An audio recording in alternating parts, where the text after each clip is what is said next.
Assalamu alaikum wa rahmatullah.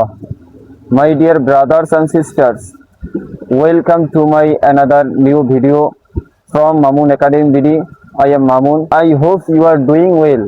By the grace of Almighty Allah, I am also doing well. Today I am studying my 180 days English speaking challenge. For the next 180 days, I will practice speaking English every day, learn from my mistakes and improve myself. So this day one, let's begin this journey together. আজকের দিনে প্রথমে আমি শিখেছি English অ্যালফাবেটের শুদ্ধ pronunciation. এখন আমরা শুনবো English অ্যালফাবেটের সঠিক pronunciation. A B C D E F G H I J K L M N O P Q R S T U V W X Y Z। আমরা ইংলিশ এই 26টি অ্যালফাবেটের ভিতরে ছোটবেলা থেকে কিছু অ্যালফাবেট আছে যেগুলো আমরা সচরাচর ভুল উচ্চারণ করে আসছি। যেমন এ আমরা উচ্চারণ করেছি, আর এখন হবে এই।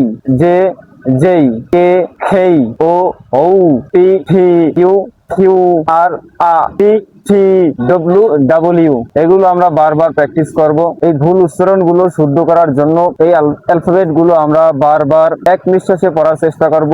এই যেই খেই, ও ফি কিউ আর টি ডাব্লিউ, এই যেই খেই, ও ফি Q R T W.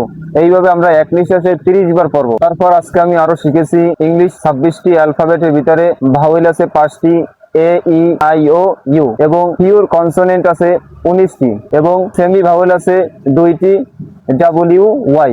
180 days English speaking চ্যালেঞ্জের প্রথম দিনে আজকে আমি আরো শিখেছি কারেক্ট প্রনাউন্সিয়েশন সহকারে নেমস অফ 7 ডেজ এর কারেক্ট প্রনাউন্সিয়েশন হলো Saturday, Sunday, Monday, Tuesday, Wednesday, Thursday, Friday.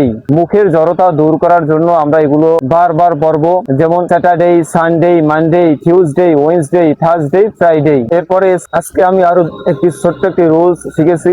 রুলসটি হলো যদি আর এর পরে কোনো ভাওয়েল আসে তাহলে আর উচ্চারিত হবে, আর যদি আর এর পরে কোনো ভাওয়েল না আসে তাহলে আর উচ্চারিত হবে না। যেমন স্যাটারডে, এখানে আর এর পরে ডি কনসোনেন্ট, এর জন্য কি আর উচ্চারিত হবে না। এবং ফ্রাইডে, ফ্রাইডে আর এর পরে কি আই ভাওয়েল, এর জন্য কি আর উচ্চারিত হবে। এরপরে শব্দের শেষে যদি এ ওয়াই থাকে তাহলে বাংলায় সেটি রস্বইয়ের মতন উচ্চারণ হয়। যেমন ডেই, ফেই, লেই, মেই, বাই, হলিডে, ইয়েস্টারডে, ডিসপ্লে। এরপরে আমি আরো শিখেছি নেমস অফ 12 মান্থ, অর্থাৎ ইংরেজি 12 মাসের কারেক্ট প্রনাউন্সিয়েশন। তাহলে আমরা শুনে নেই ইংরেজি 12 মাসের correct pronunciation. January, February, March, April, May, June, July, August, September, October, November, December. আমরা মুখের জড়তা দূর করতে এগুলো বারবার প্র্যাকটিস করব। যেমন January, February, March, April, May, June, July, August, September, October, November, December. January, February, March, April, May, June, July, August, September, October, November, December.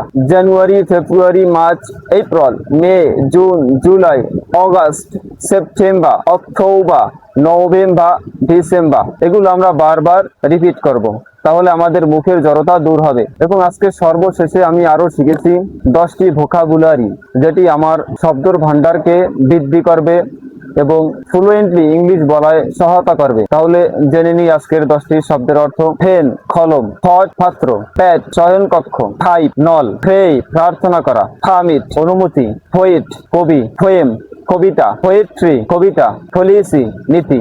That's all for day 1.